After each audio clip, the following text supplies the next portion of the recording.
பெற்றோர்கள் எல்லாருமே ஆசிரியர்களை குழந்தைகளுக்கு குருவாகவும் இன்னொரு பெற்றோராகவும் நினைக்கக்கூடியதனால தான் பெண் பிள்ளைகளையும் சரி ஆண் பிள்ளைகளையும் சரி தைரியமாக ஸ்கூலுக்கு அனுப்புகிறாங்க.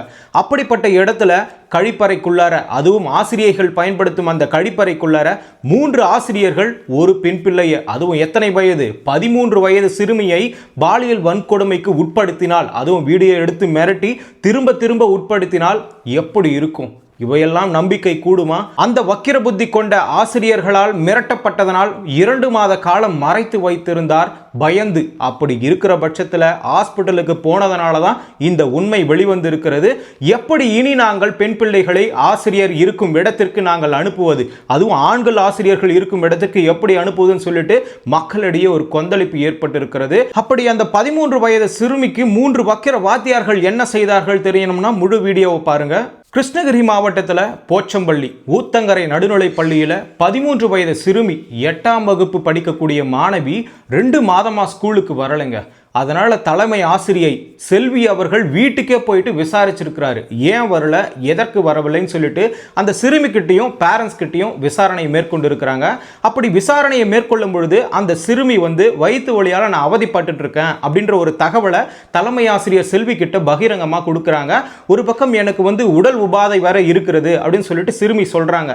அந்த வகையில் ஆசிரியர், அதாவது தலைமை ஆசிரியர் செல்வி அவர்கள் பேரண்ட்ஸ்க்கு ஒரு அட்வைஸ் கொடுத்து, நீங்க ஹாஸ்பிட்டலுக்கு முதல்ல கூட்டிட்டு போங்க, அப்படி கூட்டிட்டு போனீங்கன்னா தான் குழந்தைக்கு என்ன ஆச்சுன்னு தெரியுன்ற வகையில் மருத்துவமனைக்கு பேரண்ட்ஸும் அந்த 13 வயது சிறுமியை கூட்டிட்டு போயிட்டு செக் பண்றாங்க. டாக்டர்ஸ் உடனே ஒரு அதிர்ச்சிகரமான ஒரு தகவலை சொல்றாங்க. என்னன்னு சொல்லிட்டு, கர்ப்பமாயிருக்காங்க, அந்த கர்ப்பத்தை கலைக்கிறதுக்காக டேப்லெட் போட்டிருக்காங்க அப்படின்னு சொல்லிட்டு டாக்டர்ஸ் அந்த பேரண்ட்ஸ் கிட்ட சொல்லியிருக்கிறாங்க. உடனே இது அதிர்ச்சிகரமாக இருந்திருக்கிறது. பேரண்ட்ஸ் என்ன சொல்லியிருப்பாங்க, எங்க சின்ன குழந்தைங்க நல்லா செக் பண்ணி பாருங்க, வேற யாரோட ரிப்போர்ட்னா எங்க கிட்ட சொல்ல போறீங்கன்னு சொல்லிட்டு அதிர்ச்சிகரமாக கேட்டிருக்கிறாங்க. இல்ல அவங்க ப்ரூஃபோட ஒரு பக்கம் ரிப்போர்ட்டை சப்மிட் பண்ணியிருக்கிறாங்க. உடனே டாக்டர்ஸ் நல்ல வேலையை செஞ்சிருக்கிறாங்க. அங்க இருக்கக்கூடிய தலைமை ஆசிரியை கிட்ட இன்ஃபார்ம் பண்ணிட்டு மாவட்ட குழந்தைகள் நல காப்பகத்திற்கும் அந்த புகாரை தெரிவிச்சிருக்கிறாங்க. இப்படி தெரிவிக்கிற வகையில உடனே ஹெட்மாஸ்டர் என்ன பண்ணிருக்கிறாங்கன்னா மாவட்ட கல்வி அலுவலருக்கு ஒரு புகாரை தெரிவிச்சிருக்கிறாங்க. அப்படி புகார் தெரிவிக்கிற பட்சத்தில் அந்த அலுவலகத்தில் இருக்கக்கூடிய அதிகாரிகள் எல்லாம் ஒன்று சேர்ந்து அரசு பள்ளி மாணவி பிரெக்னன்ட் ஆகிறதுக்கு யார் ரீசன், இங்கிருந்து தான் விசாரணை தொடங்குகிறது. அந்த சிறுமியை பெண் அதிகாரிகள் கூட்டிட்டு போயிட்டு அவங்க கிட்ட விசாரணை மேற்கொள்றாங்க. இது விசாரணை அந்த பெண் பிள்ளை கிட்ட எடுக்கலாமா வேணாவான்றது அப்பாற்பட்ட விஷயம். அப்படி எடுக்கலனா உண்மை வெளிவராதுல்ல. ஆனாலும் அந்த குழந்தை வாயிலிருந்து பகிரங்கமான வார்த்தைகளும் வெளிவந்திருக்கிறது, உண்மைகளும் வெளிவந்திருக்கிறது. கேட்கும் போதே திக்கென இருக்கிறது. ஆனா பெற்றோர்களுக்கு எப்படி எடுத்துக்கொள்வார்கள் அப்படின்னு தெரியல. அதனாலதான் அங்க இருக்கக்கூடிய மக்கள் எல்லாருமே போராட்டத்தில் ஈடுபட்டு இருக்கிறாங்க. அப்படி அந்த குழந்தை என்ன சொல்லுச்சு தெரியுமா? பாத்ரூம்ல வச்சு 3 பேரும் பாலியல் வன்கொடுமைக்கு திரும்ப திரும்ப உட்படுத்தியிருக்கார்கள். அதுவும் இல்லாமல் வீடியோவை காண்பித்து மிரட்டி ஒரு பக்கம் செஞ்சிருக்கிறாங்க. அதுலேயும் 57 வயதான கணக்கு வாத்தியார் சின்னசாமி அவர்கள் பாத்ரூம்ல ஒளிஞ்சிட்டு இருந்திருக்கிறாரு. அப்படி ஒளிஞ்சிட்டு இருக்கிற பட்சத்தில் குழந்தை ஜனவரி 2, அதாவது நியூ இயர்லாம் முடிஞ்சு அடுத்த நாள் ஸ்கூல் தொடங்கும் ஜனவரி 2ஆம் தேதி. அப்போ இயற்கை உபாதை கழிப்பதற்காக பாத்ரூமுக்கு போயிருக்கிறாங்க. அந்த இடத்துல சின்னசாமி 57 வயதான கணக்கு ஆசிரியர் ஒளிந்து கொண்டிருந்து வாயை பொத்தி ஒரு பக்கம் பாலியல் வன்கொடுமைக்கு உட்படுத்தியிருக்கிறார். இதை அறிந்த அடுத்த நபர், அதாவது சின்னசாமி அடுத்து ஆறுமுகம், இவருக்கு 47 வயது.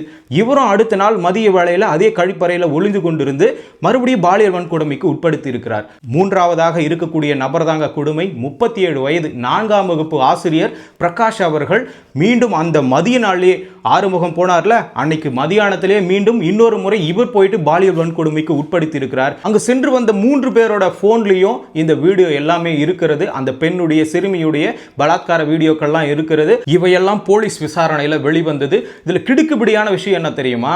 இதையெல்லாம் நாங்க வெளியே சொல்லிடுவோம், மிரட்டி உன்னை அழிச்சிடுவோம் சொல்லிட்டு மிரட்டி இருக்கிறாங்க. அதனால குழந்தை 2 மாத காலமாக யார்கிட்டையுமே சொல்லாம உள்ளவே வச்சுக்கிட்டு ஒரு பக்கம் பெற்றோரிடமும் சொல்ல முடியல, கூட இருக்கக்கூடிய ஃப்ரெண்ட்ஸ் கிட்டையும் சொல்ல முடியல. அங்க அவ்வளவு ஆசிரியர்கள் இருப்பார்கள். அதையும் மீறி இந்த 3 ஆசிரியர்கள் தனிப்பட்ட முறையில் அந்த பாத்ரூமுக்கு எப்படி போனாங்க, ஒளிஞ்சிருந்து எப்படி இதை பண்ணாங்க, மற்ற ஆசிரியர்கள்லாம் இதை கேள்வி கேள்வி கேட்கலையா, அங்க யாருமே எந்த நபருமே இல்லையா, இப்படிப்பட்ட கேள்விகள்லாம் அடுக்கி வைக்கிறாங்க. 2 மாத காலம் குழந்தை வீட்டிலே இருந்தது, எந்த ஆசிரியருமே எங்க வீட்டுக்கு அணுகல, ஏன் அந்த குழந்தை வரலன்னு யாரும் கேட்கல, அப்போ எல்லா ஸ்டாஃபும் அதுக்கு உடந்தையாக இருந்தார்களா, இந்த மாதிரி சந்தேகங்கள்லாம் போலீசாருக்கும் இருக்கிறது, மக்களுக்கு அதிகமாக இருக்கிறது. விசாரணை செய்த குழந்தைகள் நல காப்பக அதிகாரி கிருஷ்ணகிரி எஸ்பி கிட்ட டைரக்டா ரிப்போர்ட் பண்ணி அந்த கிருஷ்ணகிரி எஸ்பியே டைரக்டா இந்த கேஸை ஹேண்டில் பண்ண ஆரம்பிச்சிட்டாரு. அப்படி ஆரம்பித்த உடனே அங்க இருக்கக்கூடிய பிரகாஷ், ஆறுமுகம், சின்னசாமி இவர்களை எல்லாம் உடனடியாக கைது செய்து அவர்கள் கிட்ட விசாரணை மேற்கொண்டிருக்கிறார்கள். அதுவும் இல்லாமல் அவங்கள சஸ்பெண்ட் செஞ்சிருக்கிறாங்க. டிஎன்ஏ டெஸ்ட் வேற எடுக்கிறாங்க. எதுக்குன்னா இவங்க தான் பண்ணாங்களா அப்படின்னு சொல்லிட்டு ப்ரூஃப் பண்ணுறதுக்காக. அதுவும் இல்லாமல் அங்கே இருக்கக்கூடிய மக்கள் எல்லாமே போராட்டத்தில் ஈடுபட்டு இருக்காங்க. எப்படிங்க ஈடுபடாமல் இருப்பாங்க? பெண் குழந்தைகளுக்கு இனி பாதுகாப்பே இல்லை அப்படின்ற ஒரு வழி நிலைதான் இந்த சமூகத்தில் இருக்கிறதுன்னு சொல்லிட்டு அங்க இருக்கக்கூடிய பெற்றோர்களும் ஊர் மக்களும் எப்படி நாங்கள் எங்கள் குழந்தைகளை நம்பி ஆசிரியர்களை நம்பி அனுப்புவது அப்படின்னு சொல்லிட்டு ஒரு குறையை வைத்திருக்கிறார்கள். 2 மாதமாக குழந்தை வரவில்லை ஏன்னு சொல்லிட்டு ஒரு ஆசிரியர் கூட கேட்கலையே, இந்த சந்தேகத்தையும் அங்க இருக்கக்கூடிய பெண்கள் எழுப்புகிறார்கள். நீங்க வந்து தண்டனை கொடுக்குறேன்னு சொல்லிட்டு போலீஸ் அவர்களை தடுக்க முற்பட்டார்கள். அப்படி கொடுத்தும் என்ன பிரயோஜனம்? ஒரு பெண்ணோட ஒரு குழந்தையோட வாழ்க்கையே போயிட்டதே அப்படின்னு சொல்லிட்டு அங்க இருக்கக்கூடிய மக்கள் எல்லாமே புலம்பி தள்ளுகிறார்கள். தள்ளுமுள்ளு ஏற்பட்டு ஒரு பக்கம் அரெஸ்ட் பண்றாங்க. அங்க போராட்டம் ப்ரொடெஸ்ட் பண்ணவங்களை எல்லாரையுமே தூக்கி உள்ள அந்த வேன்ல போடுறாங்க. மக்கள் எல்லாருமே ஒன்று சேர்ந்து உள்ள இருக்கக்கூடிய அந்த இளைஞர்களை கையை பிடித்து இழுக்கிறாங்க. ஏன்னா தப்பு பண்ணவங்களை எங்க கிட்ட ஒப்படைங்க, நாங்க தண்டனையை கொடுக்கிறோம். தண்டனை பகிரங்கமாக இருந்தால் மட்டுமே இவர்களுக்கு ஒரு தீர்வு கிடைக்கும், விழிப்புணர்வு இருக்கும். அடுத்த ஆசிரியர் ஒரு பெண் பிள்ளை மீது கை வைக்கும் போது பயப்படுவார்கள் அப்படின்னு சொல்லிட்டு அங்க இருக்கக்கூடிய போராட்டத்தில் ஈடுபட்ட மக்கள் எல்லாருமே கொந்தளித்து வருகிறார்கள். ஒரு சில மக்கள் என்ன விமர்சனம் வைக்கிறார்கள்னா, சம்பளம் பத்தல, மற்றதெல்லாம் பத்தல, வசதி இல்லைன்னு சொல்லிட்டு போராட்டம் பண்ணும் ஆசிரியர்கள் இந்த விஷயத்திற்காக அந்த அமைப்பு ஆசிரியர் சங்கம் எங்கே போனதுன்னு சொல்லிட்டு கேள்வி கேட்கிறாங்க. அதே மாதிரி ஜியோ ஜாக்டோன்ற ஒரு அமைப்பு சம்பளத்திற்காக மட்டுமே, அதுவும் ஆசிரியர் சம்பளத்திற்காக மட்டுமே செயல்படும் அந்த அமைப்பு இந்த ஒரு தவறுக்காக இந்த ஆசிரியர்களை கண்டிக்க எங்கே சென்றார்கள்? இதை பற்றி என்ன கூற போகிறார்கள்? இப்படி இருக்கும் தருணத்தில் நம்முடைய அட்வைஸ் என்ன தெரியுமா? தன்னுடைய குழந்தைகளுக்கு நீங்க அட்வைஸ் கொடுத்தே ஆகணும். யாராச்சும் தப்பா ஆசிரியர்கள் தொட்டாலோ இல்ல சீண்டினாலோ அதை உடனடியாக நம்ம வீட்டில் வந்து பேரண்ட்ஸ் கிட்ட சொல்லணும்னு சொல்லிட்டு நீங்களே சொல்லி கொடுக்கணும்.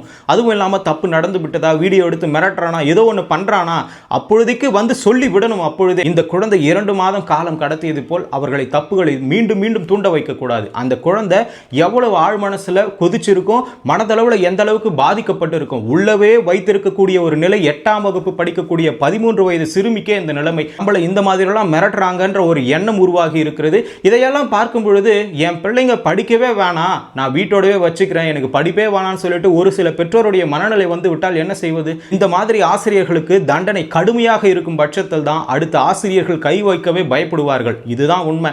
தண்டனை கடுமையானால் தான் குற்றம் குறையும் சொல்லுவாங்க. இவர்களுக்கு தகுந்த தண்டனை கிடைத்தால் மட்டுமே பெண் பிள்ளைகளை வளர்ப்போருக்கு ஒரு நம்பிக்கை வரும். இந்த சமூகத்தில் நம் பெண் பிள்ளை நாம் இல்லை என்றாலும் வளரும் என்ற தருணம் நம்பிக்கையும் அப்போதுதான் கிடைக்கும். அதற்கு தண்டனை கடுமையாக இருக்க வேண்டும். இந்த காணொலியோட எண்ணமே நீங்க விழிப்புணர்வோட இருக்கணும், குழந்தைகளுக்கும் அறிவுரை சொல்லணும், அந்த குழந்தையும் உங்ககிட்ட சொல்லணும்ன்றதுதான். நன்றி, வணக்கம்.